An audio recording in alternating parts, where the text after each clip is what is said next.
Breaking news. ఆంధ్రప్రదేశ్లో MLC ticket కోసం ప్రయత్నిస్తున్న వారి సంఖ్య ఎక్కువగా కనిపిస్తుంది. ఎమ్మెల్యే కోటాలో ఎమ్మెల్సీలుగా వెళ్ళాలి, మండలికి వెళ్ళాలి అనుకుంటున్న ఆశావాహుల సంఖ్య ఎక్కువగా కనిపిస్తుంది. ఇప్పటికే జనసేన నుంచి నాగబాబు నామినేషన్ వేశారు. ఇక మిగిలిన నలుగురిలో మాకు అవకాశాన్ని ఇవ్వండి అంటూ టీడీపీ అధిష్టానం దగ్గరకు వస్తున్న వారి ఆశావాహుల సంఖ్య ఎక్కువగా కనిపిస్తుంది. ఎమ్మెల్సీ అభ్యర్థులపై కూటమి సర్కార్ కసరత్తు చేస్తోంది.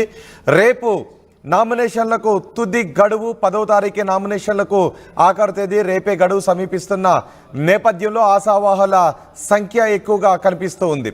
ఈరోజు సాయంత్రం అభ్యర్థులను ప్రకటించే అవకాశం ఉంది.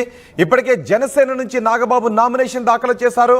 మిగిలిన 4 స్థానాలకు టీడీపీలో ఏకంగా 32 మంది అభ్యర్థులు పోటీ పడుతున్నారు. సీనియర్లకు అవకాశం ఇవ్వాలి అనే యోచనలో చంద్రబాబు ఉన్నట్టుగా తెలుస్తోంది. బీసీ ఎస్సీలతో పాటు ఒక ఓసీకి కూడా సామాజిక వర్గాల ఈక్వేషన్స్లో అవకాశం కల్పించే విషయంపై ఆలోచిస్తున్నారు. రేసులో ఇప్పటికే చాలామంది ఉన్నారు. టీడీపీలో ఆశావాహులు ఎక్కువగా ఉన్నారు. జనసేన నుంచి ఇప్పటికే నాగబాబుకు అవకాశం కల్పించడంతో ఇక జనసేనలో ఎటువంటి ఆశావాహుల సంఖ్య ఉండే అవకాశమే ఉండదు. జనసేన నుంచి ఆశపడుతున్న వారి సంఖ్యగా ఉండదు. టీడీపీ నుంచి మాత్రం ఆశావాహుల సంఖ్య చాలా ఎక్కువగానే కనిపిస్తోంది. సో మా ప్రతినిధి రాజేష్ ఉన్నారు పూర్తి సమాచారం అందించడానికి. రాజేష్, నామినేషన్ల గడువు సమీపిస్తున్న నేపథ్యంలో టీడీపీలో ఆశావాహుల సంఖ్య కూడా ఎక్కువగా ఉంది. ఎవరెవరు ఆశిస్తున్నారు? ఎవరెవరికి అవకాశం ఉంది?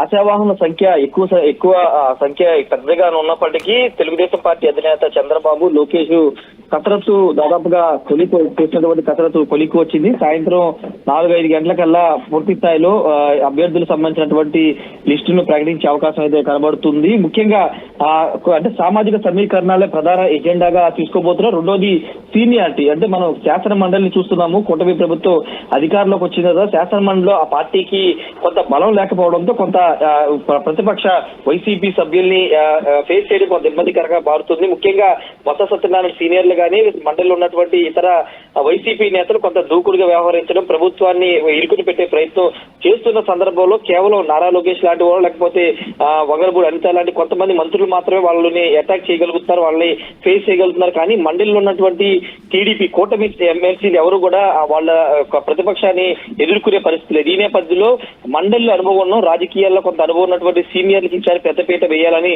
భావిస్తున్నారు. ముఖ్యంగా కేబినెట్ లో కొంత ఈసారి యువతి కంటే కేబినెట్ పూర్తి జరిగినప్పుడు యువతికి ఎక్కువ ప్రాధాన్యత ఇస్తూ చంద్రబాబు నిర్ణయం తీసుకున్నారు. అది కొంత ఇబ్బందికరంగా మారింది. ఎందుకంటే వాసంశెట్టి సుభాష్ లాంటి వాళ్ళు, భరత్ లాంటి వాళ్ళు కొంత అనుభవం లేకపోవడంతో కేబినెట్ కూర్పులో కొంత ఇబ్బందికర పరిస్థితులు ఎదురవుతున్నాయి. కాబట్టి అలాంటి ఇబ్బందులు ఇప్పుడు రాకోకుండా యువత కంటే సీనియర్లకి, అంటే మండలి అంటే జనరల్ గా సీనియర్లకి ప్రాధాన్యత ఉంటుంది, సబ్జెక్ట్ ఉన్న వాళ్ళకి ఎక్కువ ప్రాధాన్యత ఇస్తూ ఉంటారు. ఈ నేపథ్యంలో సీనియర్ల వైపే చంద్రబాబు మొగ్గు చూపినట్టు తెలుస్తుంది.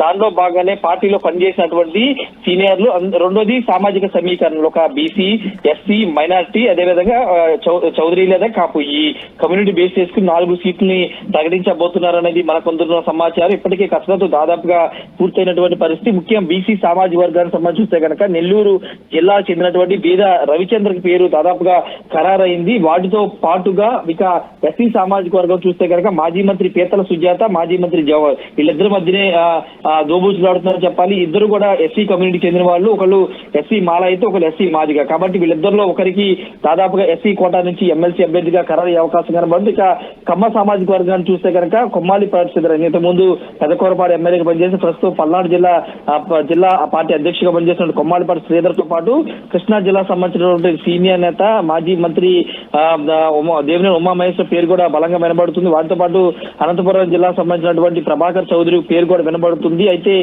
చంద్రబాబు ఎవరికి ప్రియారిటీ ఇస్తారు? ఎందుకంటే దేవినేని ఉమా వ్యవహారంలో ఆయనకి ఈసారి ఎమ్మెల్యే సీటు త్యాగం చేయాల్సి వచ్చింది. ఆయన ప్రత్యర్థి అయినటువంటి వసంత కృష్ణప్రసాద్ కి సీటు ఇచ్చినప్పటికీ దేవినేని ఉమా మౌనంగా ఉన్నారు. పార్టీ కోసం సైలెంట్ గుండి ఆయన పనిచేసిన పరిస్థితి. కాబట్టి ఈ ఈక్వేషన్ బట్టి దేవినేని ఉమా వైపు మొగ్గు చూపుతారు, లేకపోతే కొమ్మాలిపాటి శ్రీధర్ కూడా పార్టీకి పనిచేశారు. కాబట్టి ఇద్దరిలో ఎవరికి ఇస్తారనేది చూడాల్సిన అవసరం అయితే కనబడుతుంది. వాటితో పాటు ఒక మైనార్టీకి సంబంధించినటువంటి గతంలో వైసీపీ వైసీపీ హయాంలో మండలిలో అమరావతి బిల్లుకు సంబంధించి కానీ మండలి రద్దు సమయంలో కీలకంగా వ్యవహరించినటువంటి మండలి చైర్మన్ ఎండి షరీఫ్ పేరు కూడా వినబడుతుంది. ఆయన తిరిగి మండలిలో అవకాశం కల్పిస్తారని తెలుస్తుంది. ఎందుకంటే అప్పుడు జరిగినటువంటి ఇష్యూస్ లో మండలి చైర్మన్ గా ఆయన చాలా పట్టుదలగా వ్యవహరించారు. మండలి రద్దు చేసే బిల్లుకు సంబంధించి 3 రాజధానుల బిల్లుకు సంబంధించి వ్యవహారంలో ఆయన అడ్డుకునే ప్రయత్నం గట్టిగా చేశారు, చాలా ఫైట్ చేశారు. అప్పుడు ప్రశంసలు కూడా కురిపించిన నేపథ్యం కాబట్టి ఎండి షరీఫ్ పేరు కూడా వినబడుతున్నటువంటి సిచ్యువేషన్. వీటితో పాటు మాజీ మంత్రి కర్నూలు జిల్లా సంబంధించిన కేఈ కృష్ణమూర్తి, అదేవిధంగా రెడ్డి సుబ్రహ్మణ్యం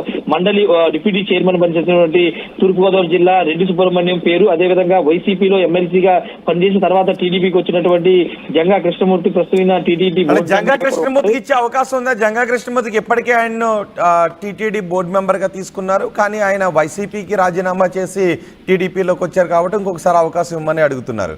సో జంగా విషయంలో ఇచ్చే అవకాశం ఏమైనా ఉందా?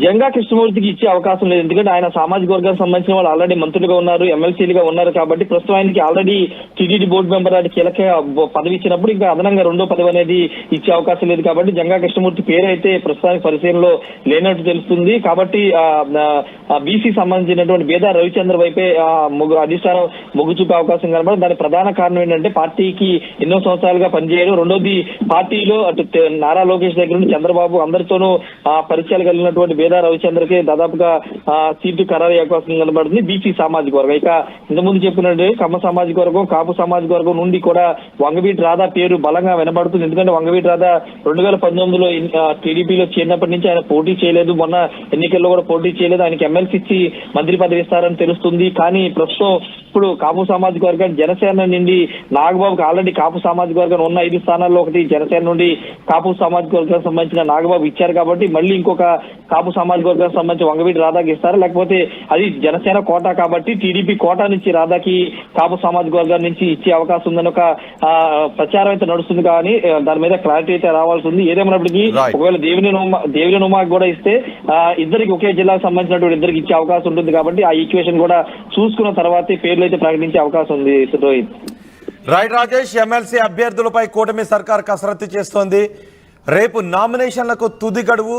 ఈ రోజు సాయంత్రం అభ్యర్థులను ప్రకటించే అవకాశం కనిపిస్తోంది. ఇప్పటికే జనసేన నుంచి నాగబాబును పేరును ఖరారు చేశారు. నాగబాబు నామినేషన్ పత్రాలను దాఖలు చేశారు. మిగిలిన 4 స్థానాలకు టీడీపీలో ఏకంగా 32 మంది అభ్యర్థులు పోటీ పడుతున్నారు. అయితే ఈసారి సీనియర్లకు అవకాశం కల్పించే యోచన చేస్తున్నట్టుగా తెలుస్తుంది. బీసీ ఎస్సీలతో పాటు ఒక ఓసీకి సామాజిక వర్గాల ఈక్వేషన్స్లో అవకాశం కల్పించే ఛాన్స్ కూడా ఉంది. రేసులో బేదా రవిచంద్ర కనిపిస్తున్నారు. బుద్ధ వెంకన్న, కె కృష్ణమూర్తి, రెడ్డి సుబ్రహ్మణ్యం, జంగా కృష్ణమూర్తి, పీతల సుజాత, జవహర్, ప్రభాకర్, కొమ్మలవారి శ్రీధర్, ప్రభాకర్ చౌదరి, లింగారెడ్డి, వంగవీటి రాధా, అశోక్ బాబు, వర్మ, సత్యనారాయణ రాజు, ఇలా చాలామంది ఆశావాహులు ఉన్నారు. వర్మ కూడా పవన్ కళ్యాణ్ కోసం ఆయన టికెట్ను త్యాగం చేశారు. పిఠాపురం నుంచి వర్మ ఆయన పోటీ చేయలేదు అసెంబ్లీకి. ఈసారి వర్మ కూడా ఎమ్మెల్సీగా తనకు అవకాశాన్ని కల్పించాలని కోరుతున్నారు. సో ఈరోజు సాయంత్రానికి లిస్ట్ను ఫైనలైజ్ చేసే అవకాశం ఉంది. కేవలం 4 మాత్రమే అవకాశం ఇవ్వచ్చు. అయితే ఎవరెవరికైతే ఈసారి ఎమ్మెల్సీలకు అవకాశం కల్పించలేదో వారికి కొన్ని కీలకమైన కార్పొరేషన్లకు చైర్మన్గా నియమించే అవకాశం కూడా కనిపిస్తూ ఉంది. సో ఇప్పుడు ఆ లిస్ట్ను ఫైనలైజ్ చేసే